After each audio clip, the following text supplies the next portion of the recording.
आज बहुत छोटी सी चीज़ पढ़ाएंगे आपको, हिंदी का जो बेसिक्स होता है। बेसिक क्या होता है? कोई वर्ड होता है, वर्ड से मिलकर क्या बनते हैं? शब्द बनते हैं। शब्द से मिलकर क्या बनते हैं? एक वाक्य बनता है। और एक होता है काव्य, ठीक है, जैसे कोई दोहा वहा टाइप का होता है, इसको क्या बोलते हैं? काव्य कहते हैं। अब देखो वर्ड विचार क्या है? भाषा की सबसे छोटी इकाई को वर्ड कहते हैं। एकदम तुरंत दिमाग में बैठाओ। अगर पूछेगा वर्ड क्या है, भाषा की सबसे छोटी इकाई को वर्ड विचार कहते हैं। क्या कहते हैं? वर्ड विचार कहते हैं। जैसे स्वर, स्वर कितने होते हैं हिंदी में? हिंदी वर्णमाला में स्वर कितने होते हैं? 11 होते हैं। कितने? 11। व्यंजन कितने होते हैं? 33 होते हैं। अयोगवाह कितने होते हैं? 2 होते हैं।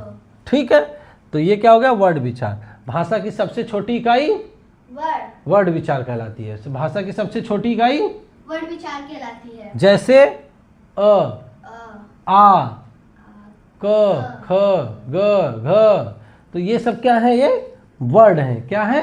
वर्ड हैं। अब शब्द विचार, वर्डों का सार्थक मेल। अब इन्हीं वर्डों को अगर एक हम मेल में लाते हैं तो वो क्या बन जाएंगे? शब्द बन जाएंगे। शब्द बन जाएंगे। जैसे राम, मोहन, अग्नि, जमीन, ताल, तलैया, घर, मकान, ये सब क्या है? शब्द। ये सब शब्द हैं। ठीक, वर्ड समझ में आ गया। सबसे बेसिक छोटी इकाई वर्ड हो गया। और वर्डों के जो समूह होते हैं मेल बनेंगे, उसको क्या बोलेंगे? शब्द। अब देखो आ गया वाक्य। अब शब्दों का सार्थक समूह क्या कहलाता है?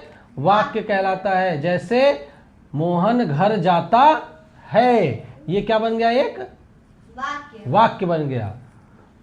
ठीक, अब आ जाएगा हमारा एक चौथा पॉइंट, क्या? काव्य सौंदर्य। काव्य सौंदर्य क्या होता है? रस।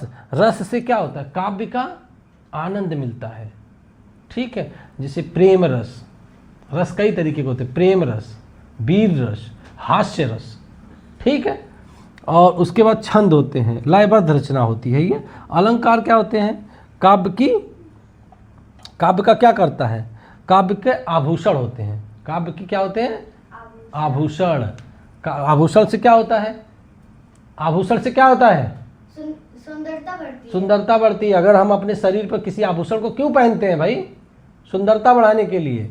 वैसे ही काव्य की सुंदरता को कौन बढ़ाता है? अलंकार बढ़ाता है, रस बढ़ाता है, छंद बढ़ाता है। तो काव्य क्या काम, अलंकार क्या करता है? उसका काव्य का क्या है? आभूषण है। क्या है? आभूषण। का अलंकार की परिभाषा बताओ। अलंकार की परिभाषा क्या थी? बताओ। काव्य की शोभा बढ़ाने वाले तत्व को अलंकार कहते हैं। गुड, ठीक है। Yes sir. यस। अब आज का मुझे बस इतना ही बताना था। वर्ड क्या होता है, वर्ड से शब्द क्या होता है, शब्द से वाक्य क्या होता है, और काव्य क्या होते हैं। ठीक है, कंप्लीट। बस, okay, bye bye. Thank you.